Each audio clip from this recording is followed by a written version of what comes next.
Hello, my name is Joe Schwartz, and I would like to take a moment to tell you about my podcast. It's called Still Unknown, and it's a podcast dealing exclusively with unsolved murders, disappearances, unexplained deaths, and other unsolved mysteries. If you are a fan of the classic TV show Unsolved Mysteries, then you'll definitely want to check out my podcast, as many episodes deal with cases featured on the show that still need answers. So look for Still Unknown on Apple Podcasts, Spotify, or wherever you are listening to this podcast here, and let's solve some mysteries together. This episode is brought to you by the Slash and Cast Podcast Network. Learn more at slashandcast.net. Well, I have Mr. John Allore here, and welcome to the show. Thank you so much for being here. Thank you for having me, Paige. Oh, yeah. And we're here to talk about your sister, Theresa. And her case is, well, it has been unsolved since the 70s. Correct. Yeah. And I was kind of wondering how she was as a person and as a child growing up, and how you two, what was the relationship like between you two? Sure. So, I grew up in a family of two siblings, so three kids. I have an older brother, Andre, and Theresa was the eldest.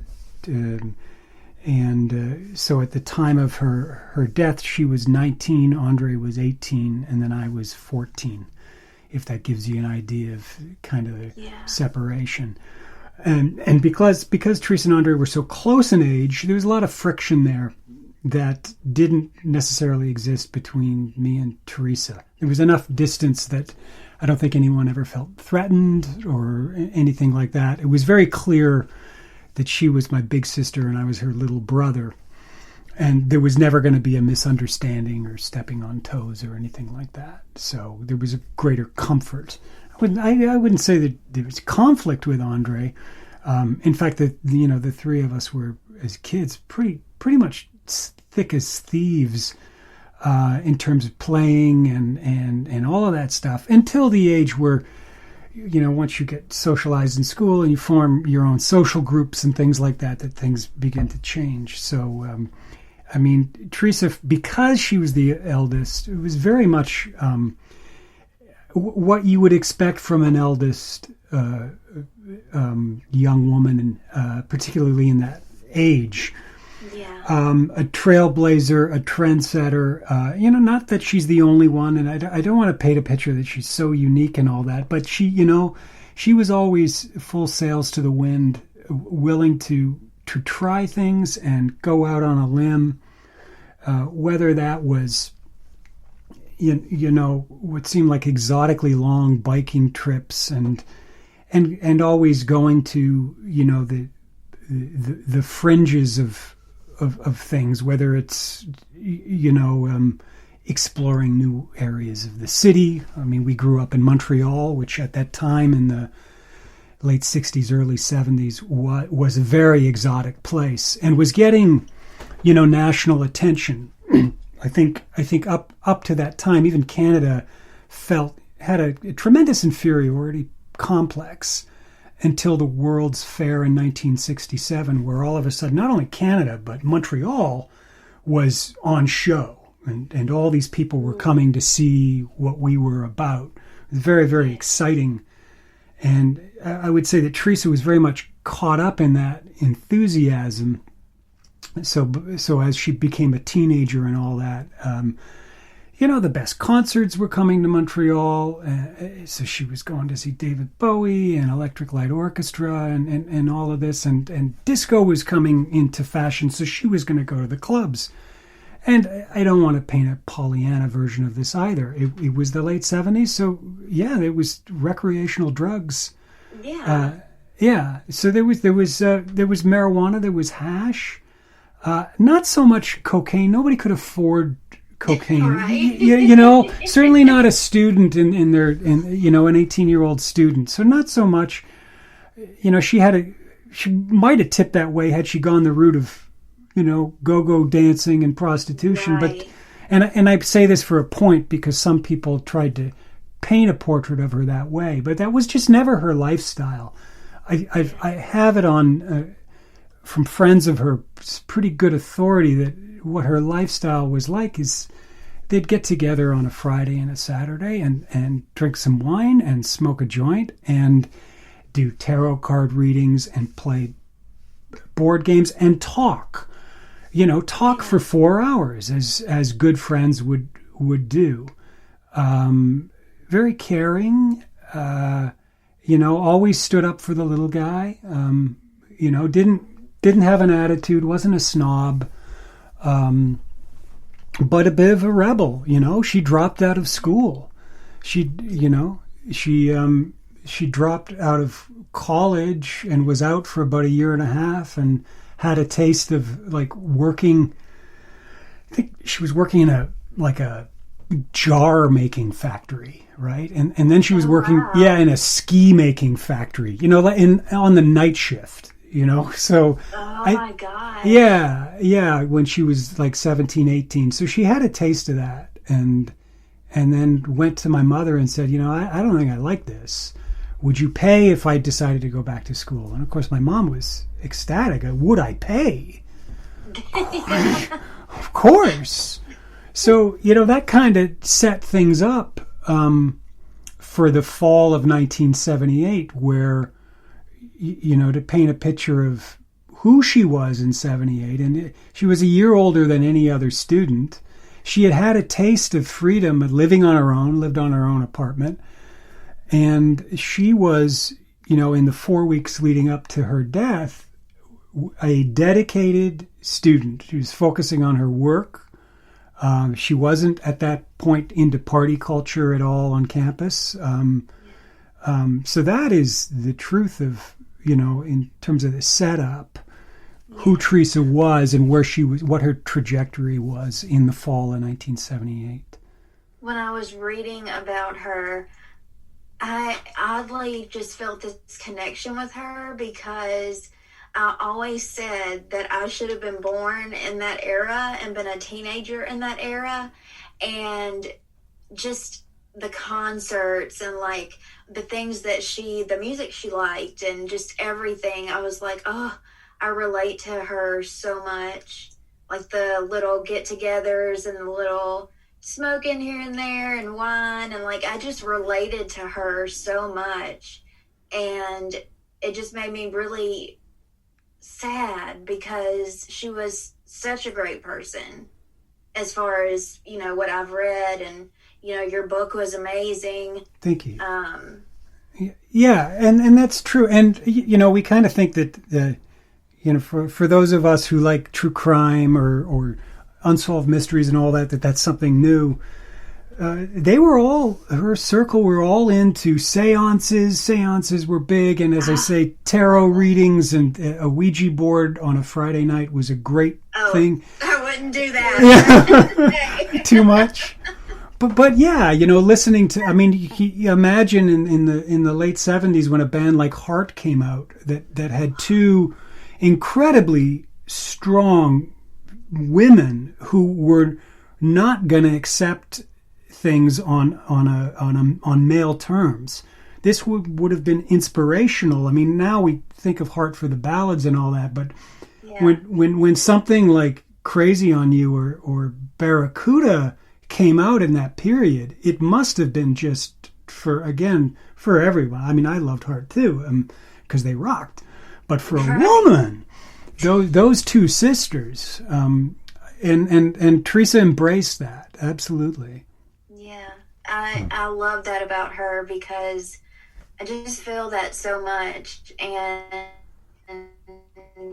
she just seemed like such a free spirit, And like you said, like she had that rebel in her, and she just feels like a free spirit to me. Do you think that's a good way to describe her? I totally do, and we mustn't forget the fact that, you know, coming with that freedom was an independent spirit, where if she wanted to go somewhere, she would go, and that involved, in that era, I mean, you didn't have a car. Everybody didn't have a car, so she hitchhiked. If she wanted to go somewhere, she would hitchhike and be very trusting. I know other young women from the era that I've talked to, just like, I just wouldn't do that, or my parents wouldn't let me. And, you know, it wouldn't matter how much my parents lectured Theresa on it. If she wanted to go somewhere, she was going to go somewhere. And she had I think the book mentions it a little bit. She had a quick wit and a smart mouth.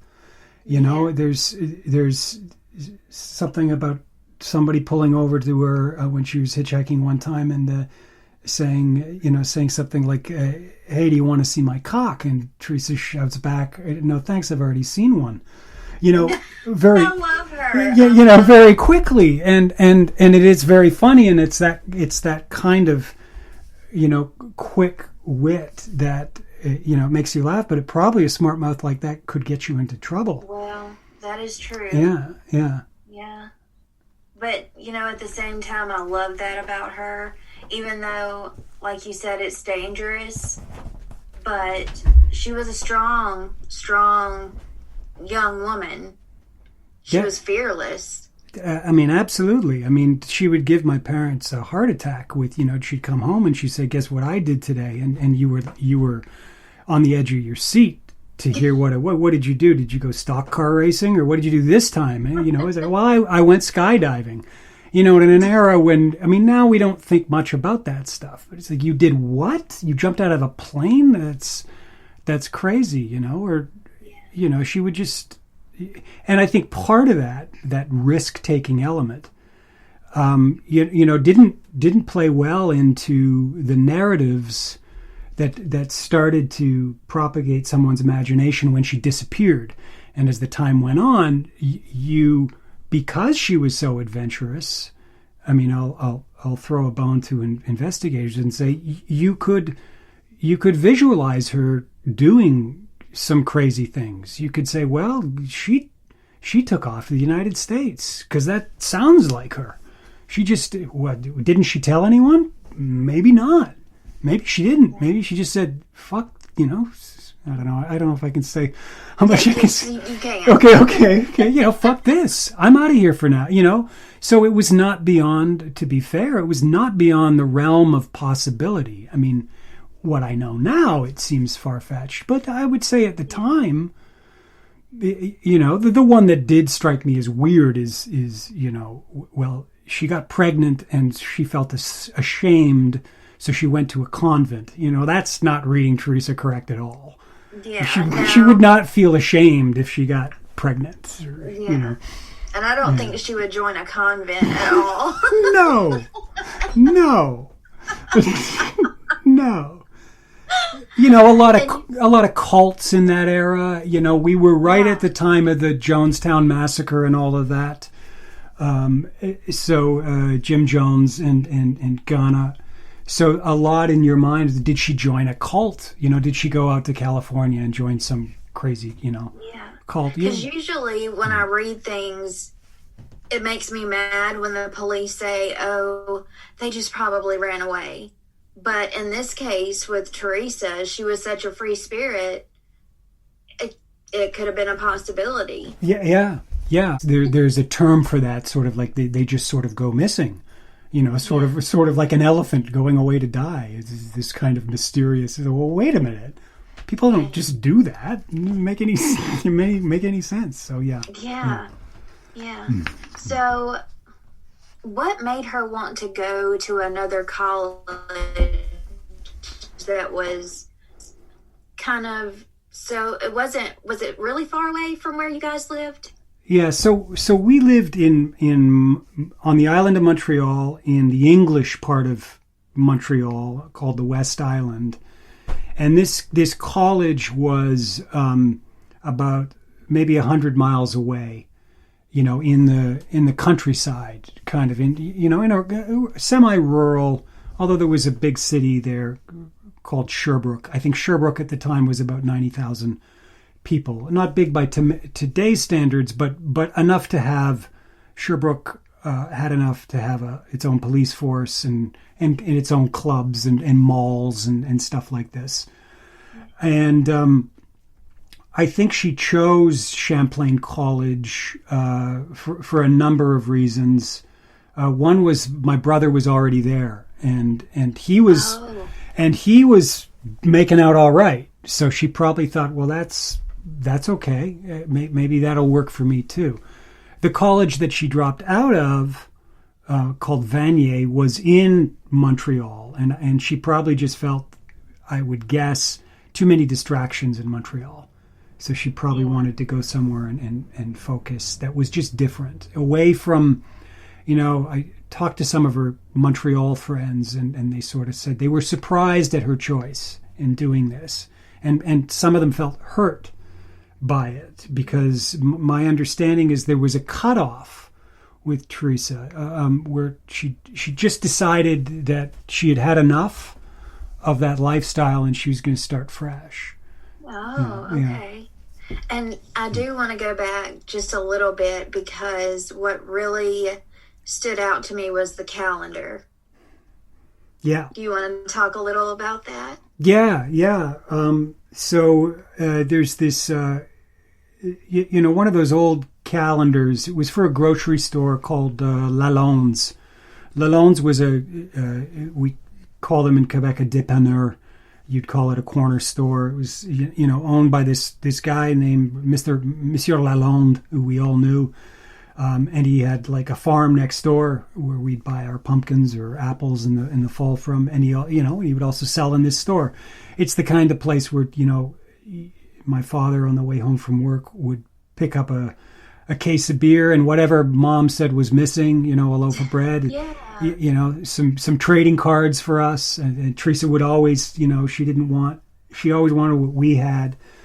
So if we were going to get baseball cards or hockey cards, she was going to get baseball cards and hockey cards. Even if she had no interest in the sport, it did not matter. She was going to get the same thing. So we had this wall calendar with a picture of the Lalonde farm on it, and those tearaway kind of months. You tear away the month, tear away the month, tear away the month. And I was down, decades after Theresa died, I was in my dad's basement at his workbench, and I noticed that calendar, that it was still there. And I said, well, that's funny. That's from decades ago. He still has this calendar. And I went and I looked, and he had teared off 10 months. He had teared off January through October.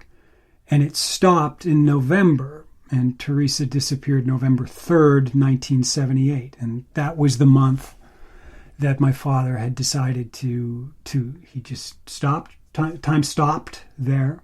Yeah. And the calendar remained, above his workbench all his life, to the point when they moved out of that house, they downsized. I took it with me, and it's now in my kitchen. Yeah. And she pretty much wrote everything she was going to do that day, or her plans.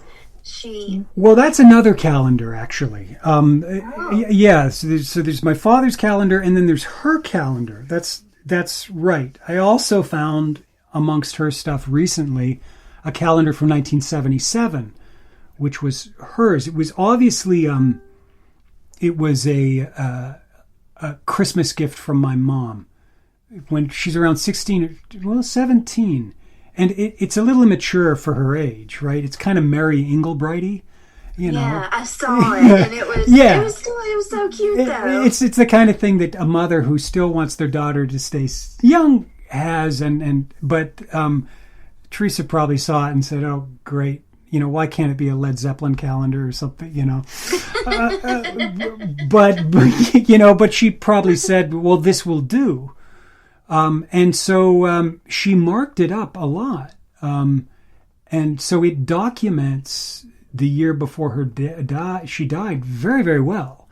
I mean, all the concerts are on there, from sort of Pink Floyd tickets go on sale, Pink Floyd tonight. Emerson, Lake and Palmer tickets go on sale. And the one that kind of shocked me, like the last concert that's on there. So yes, a lot of early classic rock, a lot of progressive rock. The last one is Iggy Pop tickets, which really I was like, oh, that's interesting. I didn't know that. And also, her work shifts are on there. Mm-hmm. Like 5 hours and then the wage, and then $140 this day, or well, it was less than that. What am I saying? $60, $40, this kind of thing. So it was this really interesting document that was only discovered this year, really. That it was so you never know what you're going to find, and I'm a big believer in source documents. Particularly with what is, as you said, is still, in terms of justice and unsolved murder. People will talk to me all the time, but the memory, right after 42 years, I'm very suspicious when somebody comes to me and says, "I just got to tell you this story about my sister," and I'm like, whether you know it or not, it's probably been edited in your mind and refined and. So to find something that is original is always a treasure. Yeah. Well, I guess, what did you and your family think when you first heard that she went missing? Yeah. And kind of leading up to finding her. And so what were your initial reactions when you heard that? Yeah. She was missing. So she went missing, as I say, November 3rd, 1978, and was missing for 5.5 months before. And I'll just jump to the conclusion. When her body was discovered on Good Friday, April 13th, 1979, about a kilometer away from the college residence where she was living. So that's kind of the setup. So in terms of what we thought, I pondered that over the years, and I think it's really two narratives. There's what I thought, and I can't tell you what I thought. A lot of my original memories from that time are either blocked by trauma, I get that, or potentially non-existent because I was 13 or 14, so I was not in the room for decisions. If anything, what was going on is I was being dragged around by my parents, from police station to school admin building, or left behind in a motel room in front of a television, or left out in a hall. So I was excluded from what was going on. Yeah. Who found her? A guy named Robert Ride found her, a trapper from the area, a muskrat trapper who was just, after the spring thaw, when the snow melts, you can start hunting for critters, which is what he was doing, and just doing something pretty mundane and typical, setting these little muskrat rat traps along the banks of this sort of... it's where two cornfields kind of drain, so it's a ditch with water in it, and the discovery of the body is much like any discovery of any body in any piece of true crime you've ever read. And in fact, we opened the book "Wish You Were Here" with that as a way of kind of playing up kind of some of the I don't know, the narrative aspects of true crime. So it's very much a conscious setup. He even says the well-worn expression, "I thought it was a mannequin," when I first saw the body, and then realized it was, which we hear a lot, and we didn't. Yeah, we do. Yeah, and I didn't put that in there as a cliche. I put that in there because that's exactly what Robert Ride told me when I met him, 30 years later at the side of the road where she was found, and he walked me through what happened. Oh my gosh. I can't imagine what he felt coming upon that. And did he immediately call the cops, or, what was his initial... Yeah, Robert's thing was, Robert is, first of all, he's kind of a rural guy, as you would imagine, a trapper, probably had a couple of odd jobs, going around in his pickup, real kind of salt of the earth guy. I don't think he spoke French. He was pretty much English from that area. And his reaction was to immediately phone the police, and they were there within hours. But and the book goes into this a little bit, sort of the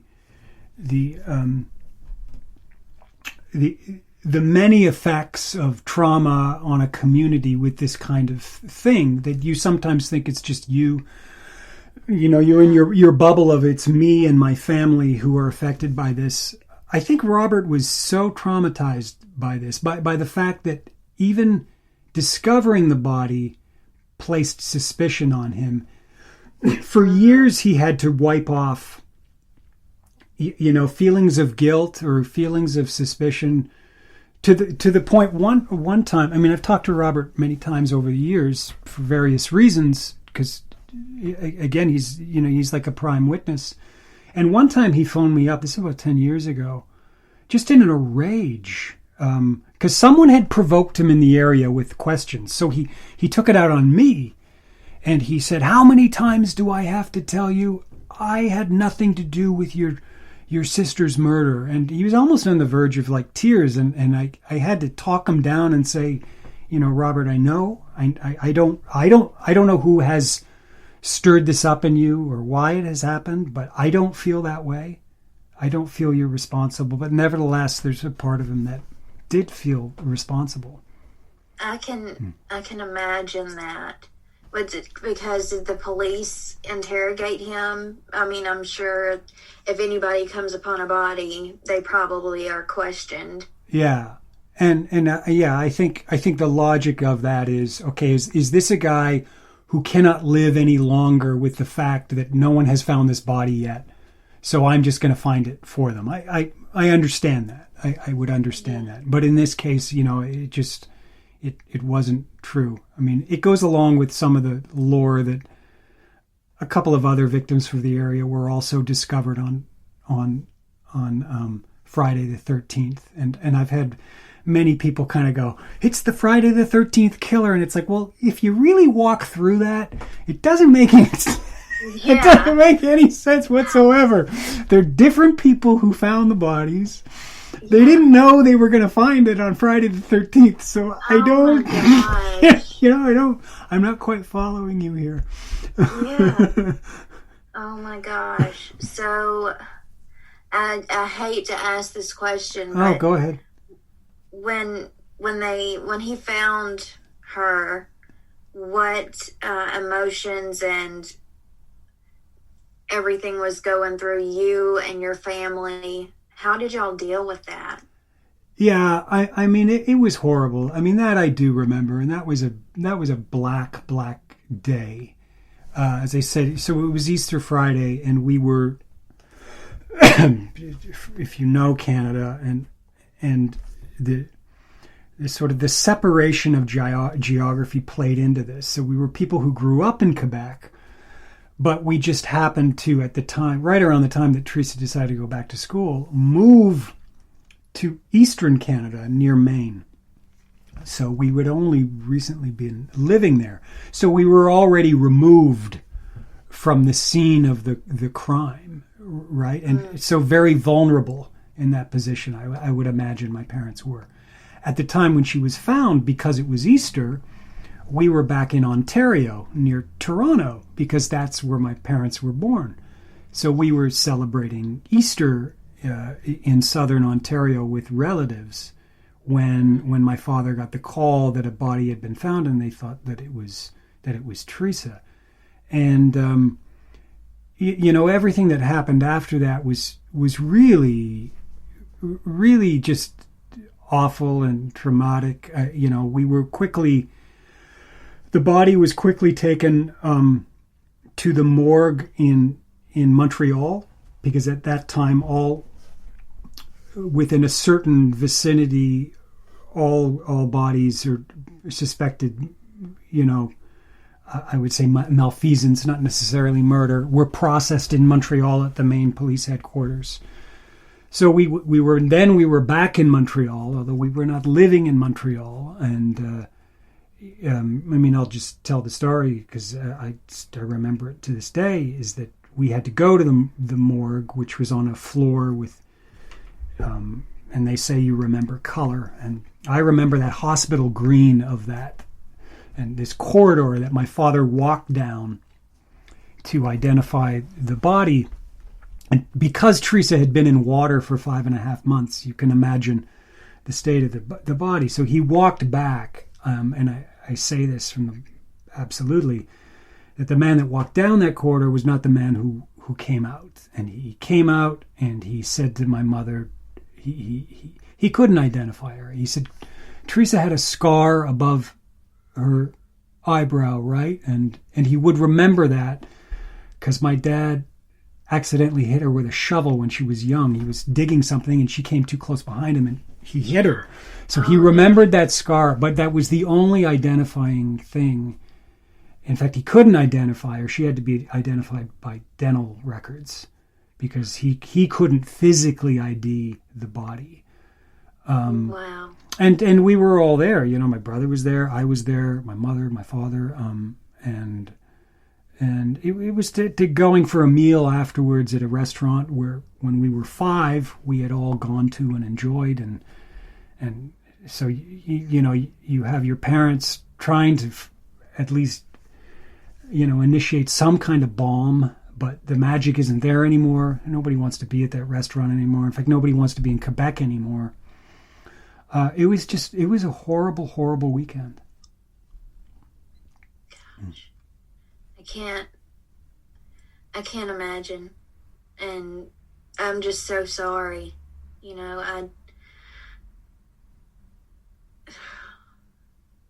It's hard to even listen to and picture it as you're talking about it. Just like when I was listening to the book, it was so vivid that I felt like I was walking through it with you. And so how did the investigation go at first? The first investigation. Yeah.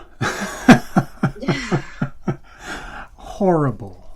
And I'll try to, your audience is mostly American, so my podcast is about the nuances of Quebec, but I'll stay away from that and try to paint a picture of, you had competing police agencies because of the territory. She lived in one area, but she was found in another area.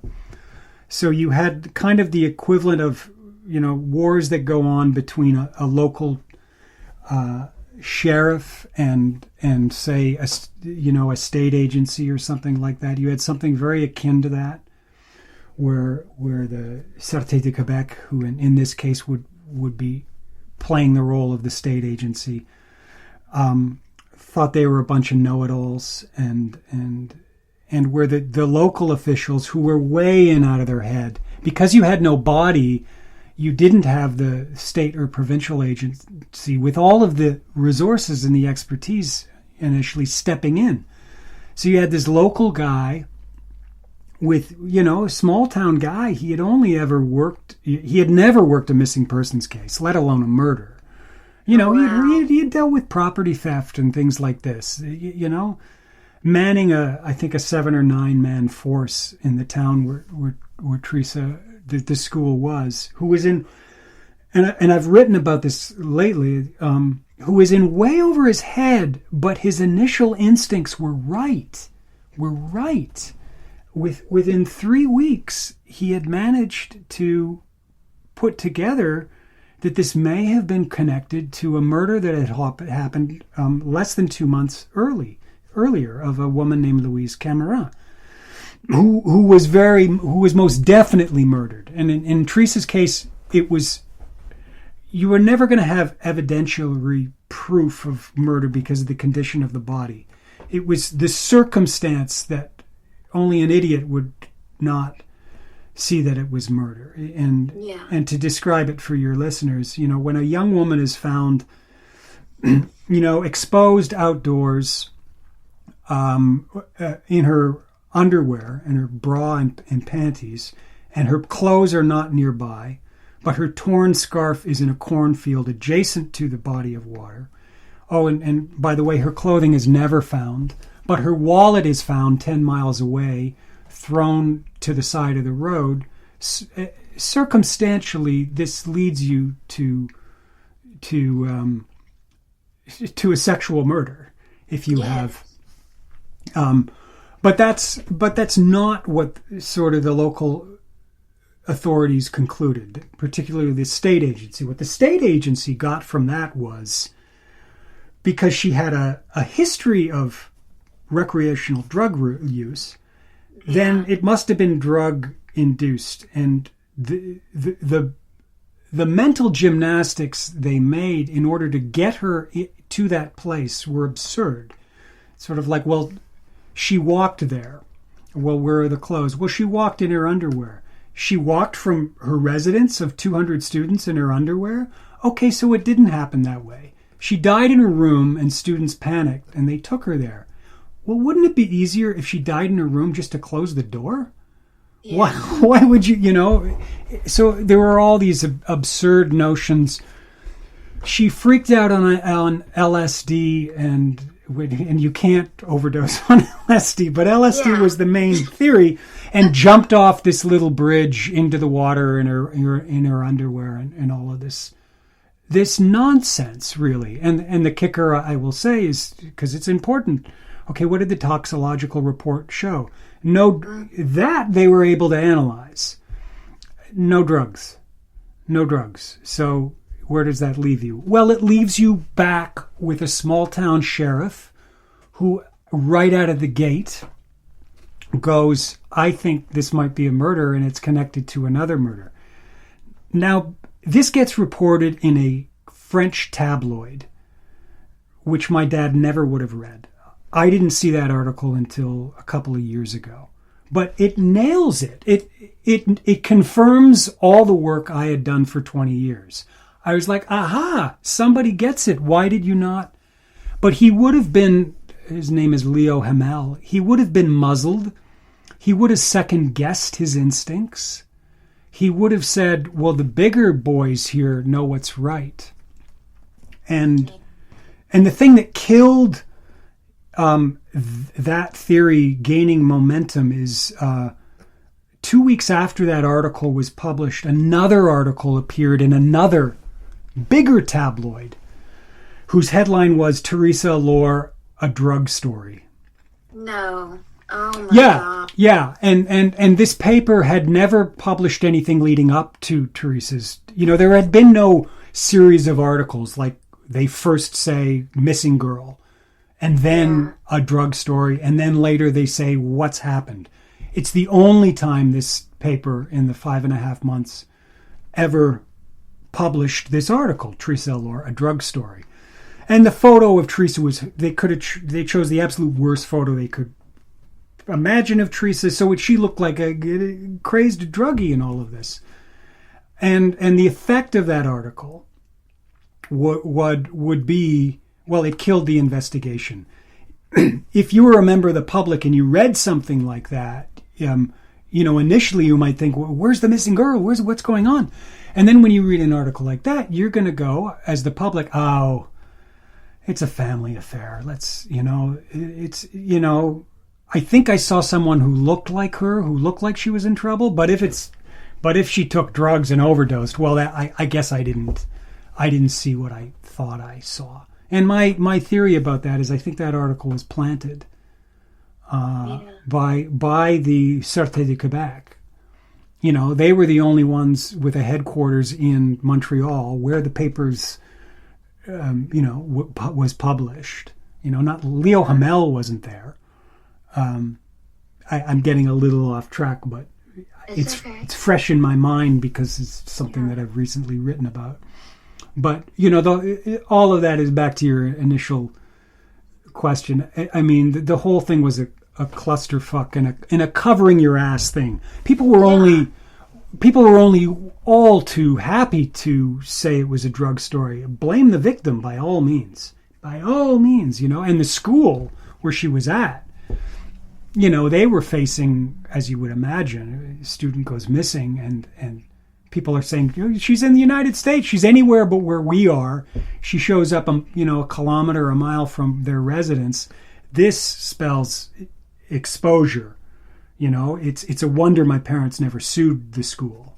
I mean, that's a whole other story, but you can imagine how that thread played out. If there's a custodial responsibility and someone goes missing, and the school, who refused to search their grounds for her, who refused to lift a finger in the matter. So my parents, I can tell you, they thought they had gone down, you know, it was through the looking glass for them. They thought they were losing their minds because things that they had come to trust, that, you know, the police always get their man, or, you know, a public institution is going to be there for you, just simply did not pan out. Yeah. Were there ever any leads in the other girl's murder as well as your sister's? Were there ever any leads in either one? Yeah, so what developed there, it was a well-known fact. I don't think, I just rediscovered it. I don't want to paint a picture that I was some kind of great investigator who discovered this. I rediscovered the fact that there were 3 unsolved murders in a 17-month period. One of Theresa's, Louise Cameron, who we mentioned, who was found raped and strangled. Theresa was most likely strangled, and we know this because despite the condition of the body, there was an initial coroner's report that they do at the scene of the crime. So not the autopsy, but the initial findings. And the document says right in there in French, marks of strangulation on the neck. Now this got buried. This was never shown to my family. This did, yeah, and the Sûreté de Quebec continued to insist drug overdose. Yeah. If you wonder why I think they planted the article, this contributes to it, right?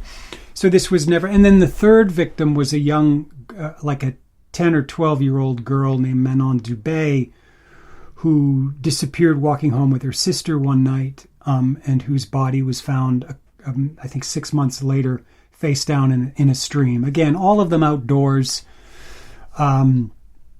Louise fully nude, except for a glove on her hand. Manon completely clothed, except one glove missing.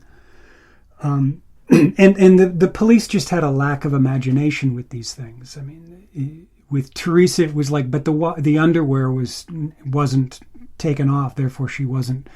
You're shaking your head, and you should be. Because you know how many other sexual ways. Yeah, come on. I mean, it comes back to, you know, why have there not been women investigators? Yeah. Because men profoundly lack an imagination about the many ways that a woman can be sexually assaulted. And then that same with Manon. It was like, well, she was fully clothed, and she was a girl. Somebody wouldn't do that to a girl. You're not suggesting. I'm not kidding. I mean, I'm not kidding. So with Manon, they believed she was a hit and run. The conventional wisdom, the narrative that area, that community to this day wants to believe, is that Manon was a tragic hit and run. Despite the fact that initially the coroner said, I think this is a sexual assault. That document got buried.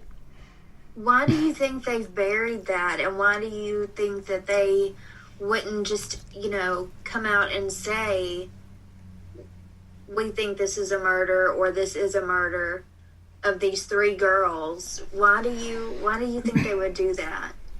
Just to protect themselves and not make themselves look bad? Yeah, it's a complicated answer, and it would take a lot of time, and the book goes into it. But I think we can start by saying, in order to avoid a scandal in the community, who, the last thing a community wants, or police force in a community, is everyone who listens to this knows, is to admit they had a problem with a serial killer and they didn't catch it. Yeah. So that's the first thing I would say. When Theresa was found, and you knew that there were these two other victims, you were not going to go that way, because what you're saying is, we could have nipped this in the bud with Louise Camera, but we didn't. So I would say the simplest explanation is that. Start with that, and then the book goes into more detail. Yeah. I do suggest that everybody gets your book. Just the vividness of it and the way the story is told. You and Patricia did an amazing job on that. Well, and thanks. I know in 2002 is when you and Patricia kind of linked back up and or linked together. And yes. She reinvestigated it, or it got reinvestigated in 2002? Yeah, so what happened in 2002 was, at that time, as I said, up until that time, I believed what I was being told by my elders. That she had died. She might have committed suicide. She might have had a drug overdose. Theresa suffered from allergies. Maybe she had an allergic. All of this, and we'll never know. We'll never know. So I bought into that story, and then come adulthood, you begin to question. You say, well, that's what I've been told. So that's when I began to. My father kept very good notes. Really great, he kept everything. So it was around that time that I said, you hired a private investigator, yes? Yes. Can I see his file? Sure.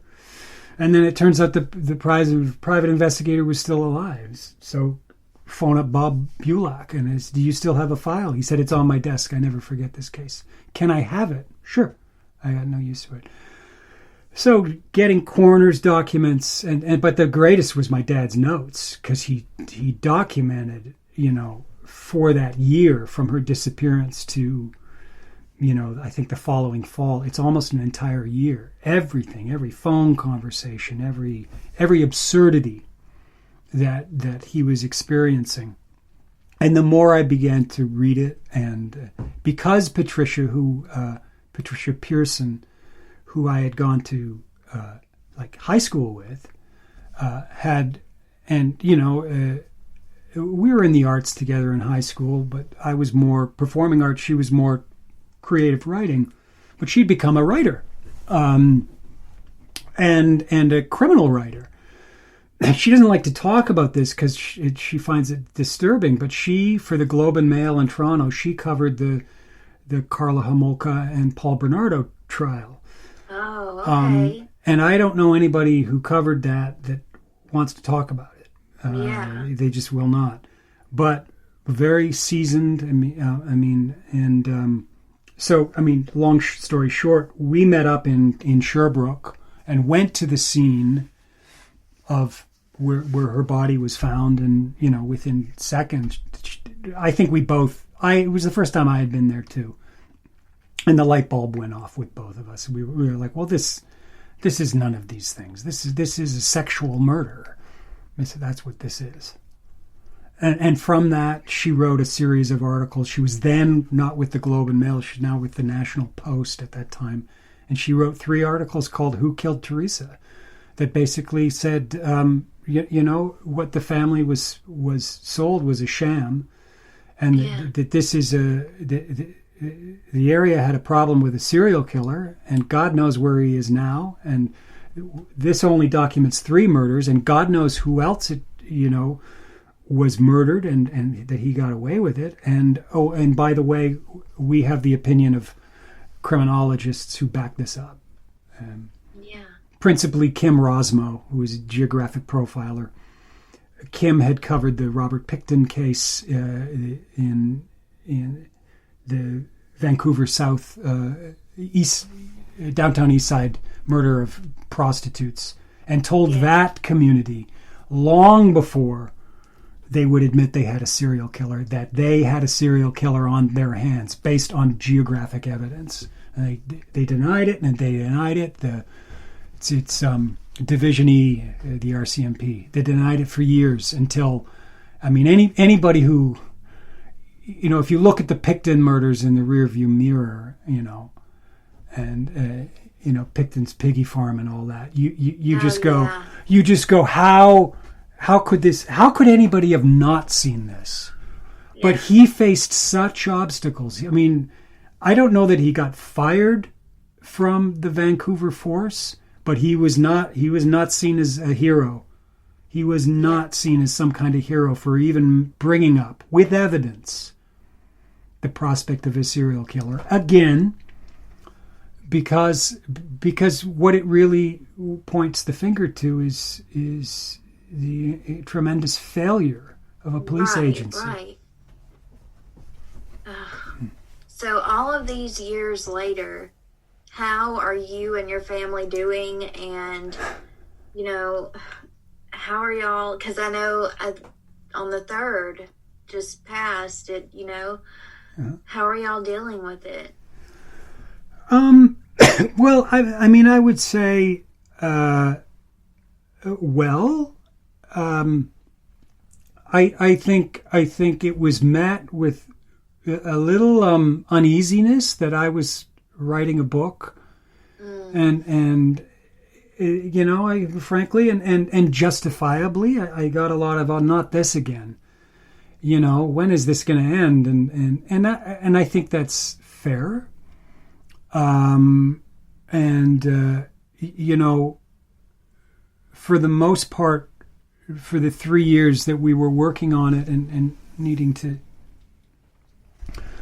reinvestigate the reinvestigation, right. Which was not a pleasure. Yeah. I left my family alone, I particularly my mother and father. And I don't want that to sound like in any way that they weren't generous with their time at a time with telling me their experience, because they were, but I had written it all down. I didn't need to interview them again. There was no need for that.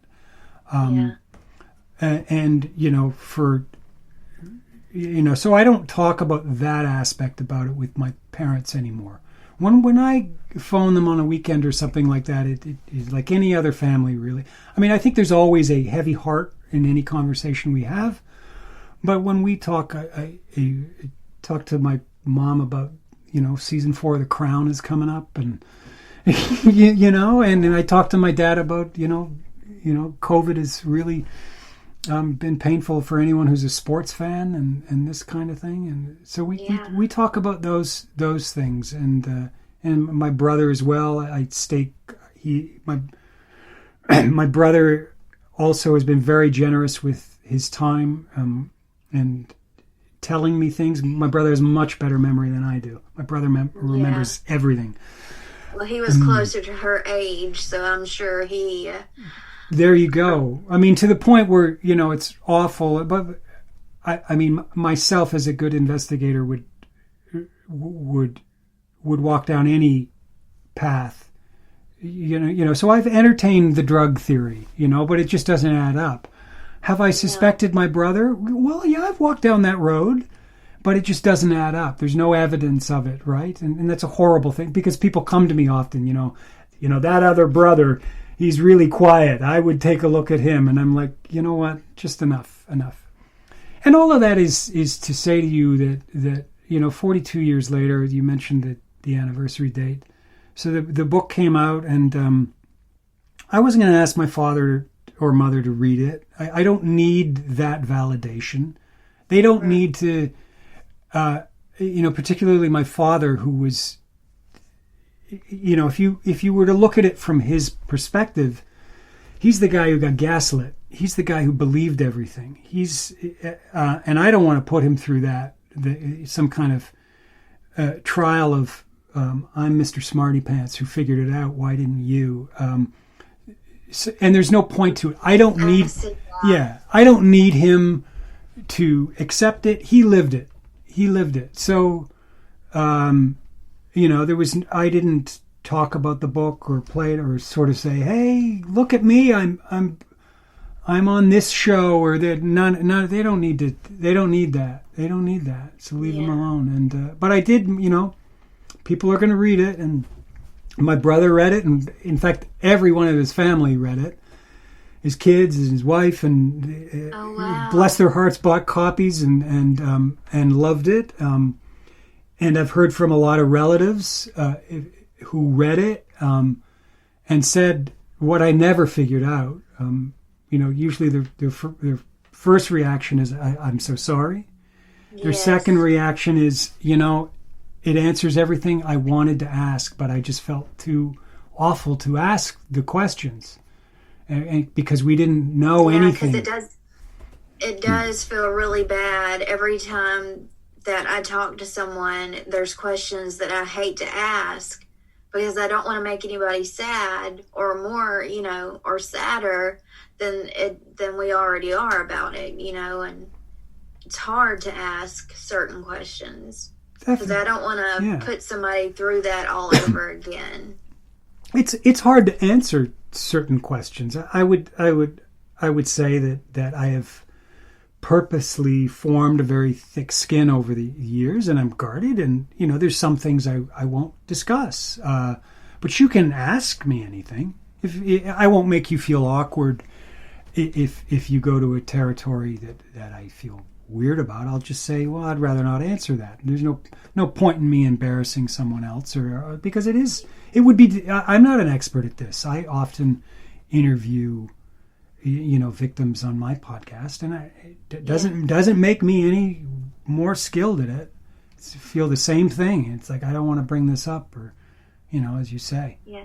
And I really suck at interviews. I just like people to I don't think so. Their stories and get their stories heard, because I always feel like, I suck at this. I don't want to ask the wrong things. I don't want to mess up. And so I just like for any of you just to tell your stories and have these stories heard by people that may have never heard it before. Paige, I don't think you suck at all. I think you're selling yourself a little short. I think you do very, very well. I'll try not to be a motor mouth here.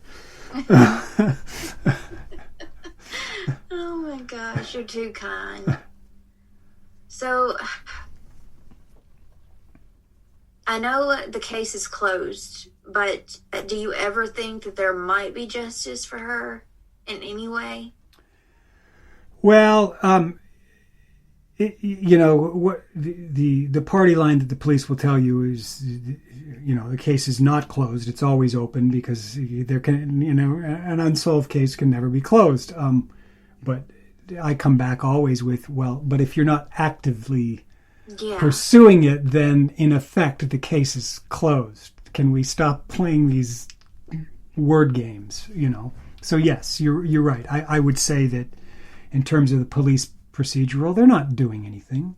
They're at all. In fact, to be really, really cynical about it, I think they used a lot of my work as justification to form a cold case bureau, which they did, and I patted myself on the back. And then it was not till years later that I kind of realized how the game is played, and it was like, well, congratulations, they got 5 new Leos, right? And there's no way to confirm that they're working on a cold case or not. In fact, now that number is 30 for Quebec, 30 cold case in quotation mark investigators. But I know sure as shit, whatever the problem of the week or the month is, I'm sure those cold case people right now are part of the COVID task force. And prior to that, they were probably part of the gang task force. And congratulations, I just got them more police officers. So that's a really cynical way of looking at it. There's no way of confirming what's in that black box of law enforcement. But in terms of your second part of that, justice, as you know from the book, I believe I know who did this.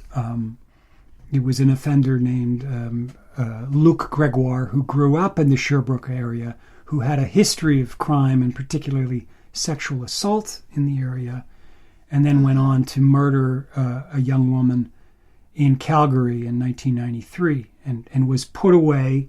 He got the mandatory life sentence, which in Canada is 25 years, Luc did, and died in prison in 2015. So as far as I'm concerned, the most likely guy to have done it has passed away. So there will be no, in terms of process, in terms of a legal process, there will be no justice. Right. But does it bring you closure? If he is the one that did it, does that bring you some kind of closure, at least a little? It does. I know a lot of people, for a lot of families, and it's fine, is that without a legal process, without that element of justice, it cannot close. And I respect that. But yeah. I don't feel that way. It's 42 years. I have a family of my own that I enjoy very, very much, and it would be a real tragedy. And Theresa would kick my ass. Yeah, and you're laughing because you know that's who she is. She would kick my ass if I lived and died on this cross. She would. Yeah. She would. Yeah. Definitely. And she actually inspired you to start your podcast, if I'm not mistaken. She's the one that inspired you to start doing the wonderful work that you're doing. Yeah, I mean, it's called Who Killed Theresa. That is not the most original title, but that's what the original articles in the National Post were called. So I just thought, well, that's good enough, and people will know what I'm talking about. So I stuck with that, and kind of made it. I just kind of thought, well, if you can shed light on other cases that are similar, that are not the cases that get all the attention, the cases that need some light, because they're just lost in the noise of the Delphi murders or the and no, don't get me wrong, I'm not dumping on cases, but I'm just saying some things get so much attention. I totally get it. There's so many others that get this quote unquote spotlight. Yeah, Golden State Killer and all of that, and forgotten. Yeah, and so I try to pick what are forgotten cases, and that I know. There's a calculus there that goes into it that. I try not to investigate a case that is closed. Why bring it up again? Right? And unless I'm really trying to make a point. And usually if I am doing that, it's to make a point about police failure. And I'm not anti-police. Right, but sometimes they just fuck up. Yeah. And that is a theme. I mean, it would be hard for me not to hammer that point, because that is the overriding theme in my sister's case. So it's something that resonates and something that I'm attuned to. But I do not think that every law enforcement agency is a pack of nincompoops. I want to make that really, really clear. I have tremendous respect for law enforcement. In my job, I work alongside law enforcement. And I totally agree with that. I totally agree with that. But, just sometimes they get it wrong. They don't, they miss things. They don't investigate properly. There's just so many things that you read in so many cases that have just gone wrong. Yeah.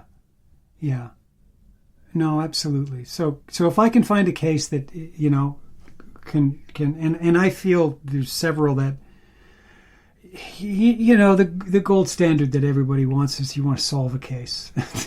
Yeah. I mean, we all do. I mean, we all do. Yeah, and I've there's been several where I felt I've come close. There's a tremendous frustration. There's a problem in Quebec in particular where a lot of the physical evidence has all been tossed, so it cannot be proved. Which is frustrating. It seems to be a systemic failure in Quebec. It's unlike anything that I've observed in the United States, where the gold standard is if you asked a homicide investigator, how long do you hold on to cold case evidence, he would look at you like you're crazy. He was like, forever. The answer is forever. That is the only acceptable answer. It's forever. Well, what when you run out of storage? You get more storage. Now that doesn't mean that stuff gets misplaced or tossed or right. But it seems in Quebec to be a concentrated, mindful effort to cover tracks. I'll just say that's so sad to me. That is so, and it's frustrating. It's sad. It makes you angry. Yeah, I mean, it was all tossed in. I mean, you think of it. If Theresa's evidence had been kept, there could have been the ability to prove through DNA that Gregoire murdered Theresa, and there is not that possibility. Now, I don't know that... I do know that Manon Dubé's, the majority of it was tossed. I don't have positive confirmation on Louise Cameron, but I suspect it. I mean, it's like, come on.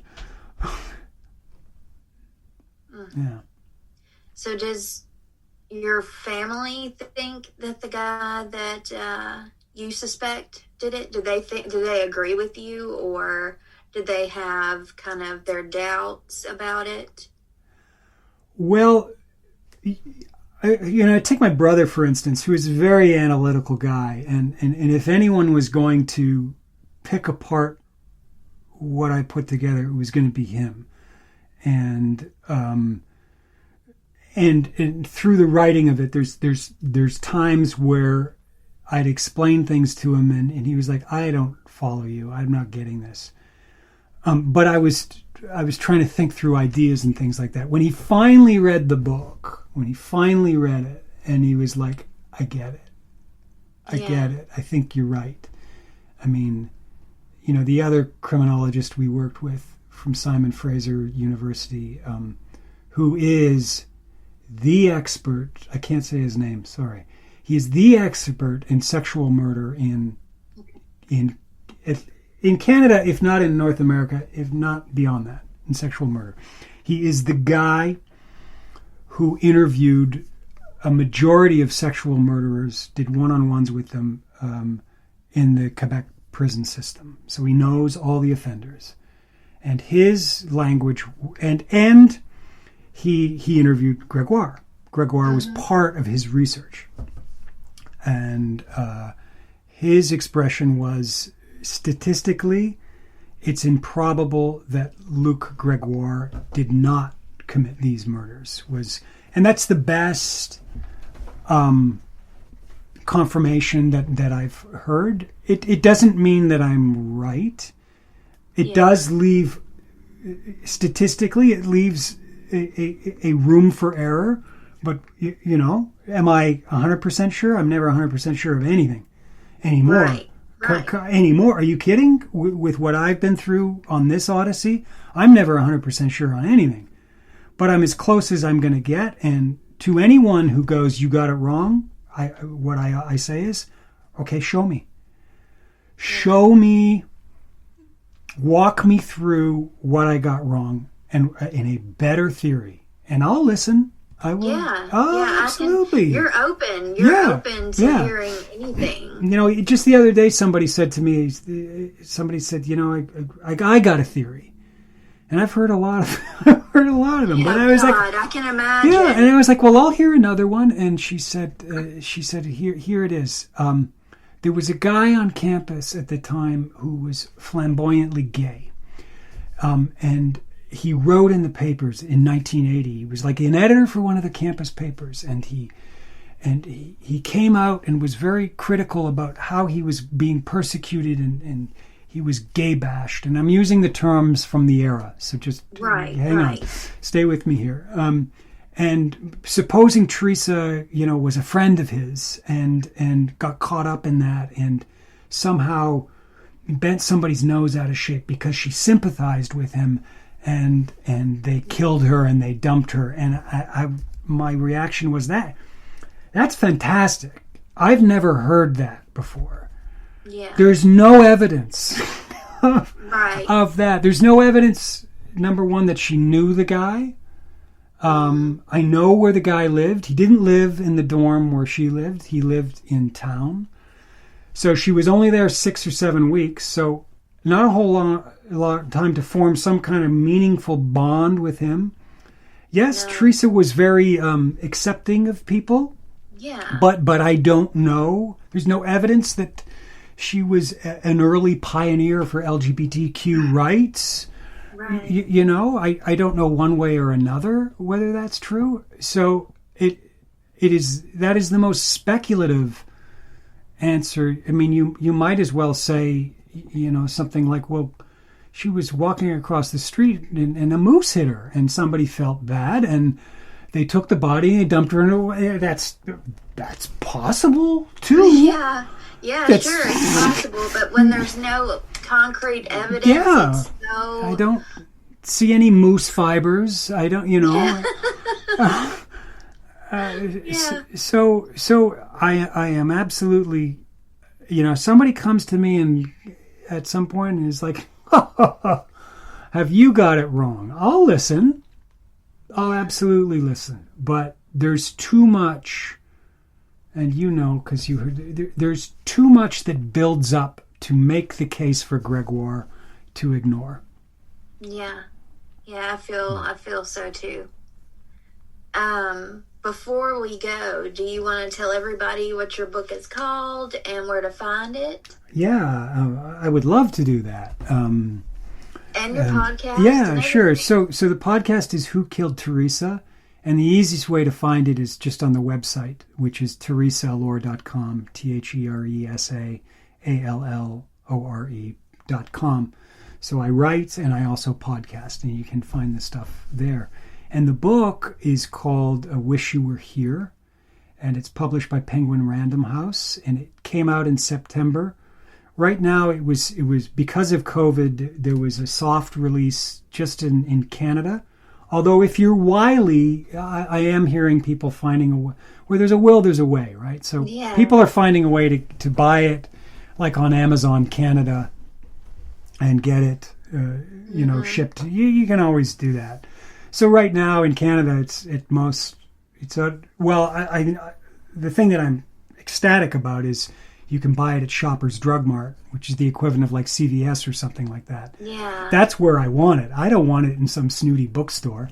I want it in... I totally get that. Yeah. So it's in Shoppers Drug Mart but the big online platforms are Amazon, Chapters, Borders, and in Quebec, Archambault and Renaud Blay, and we got our fingers crossed for a spring release in the United States and the UK. Oh, good. Yeah. Good. Yeah. So we'll see. Yeah. Well, I thank you so much for just coming on and talking about Theresa. I think she was such a cool person. Just cool. Just a cool girl. Paige, I thank you so much for the opportunity, and you nailed it. She was super cool. She was my big sister, and I am so influenced by her. I mean, obviously, by so many things. I have the same level of acceptance, but healthy skepticism and things, and the same love of music, and music is a big part of the podcast, and all of that stems, from an influence and a love for her. So thank you for giving me the opportunity to tell my story. Well, I'm honored that you would come on my podcast and sit and talk with me about her. And I'm so sorry that this happened to such a wonderful person. Well, it happens to unfortunately far too many wonderful people, as you know, and your own podcast and your own work. You're a dynamo, man. I don't know where you get the energy. Unbelievable. You are everywhere. And You're thanks too kind. and thanks for I don't even know what to say. well, thanks for leading the charge and sticking up for people who do this and are passionate about this, because I know you are. And I am sometimes critical of true crime. I walk a fine line of being of that world, but also of a different world. But I am always appreciative and respectful for anybody who wants to get in front of a mic and brave these waters. Yeah. Well, thank you so much, John. It's been a pleasure. Likewise. Thank you. Okay. Have a great day. You too.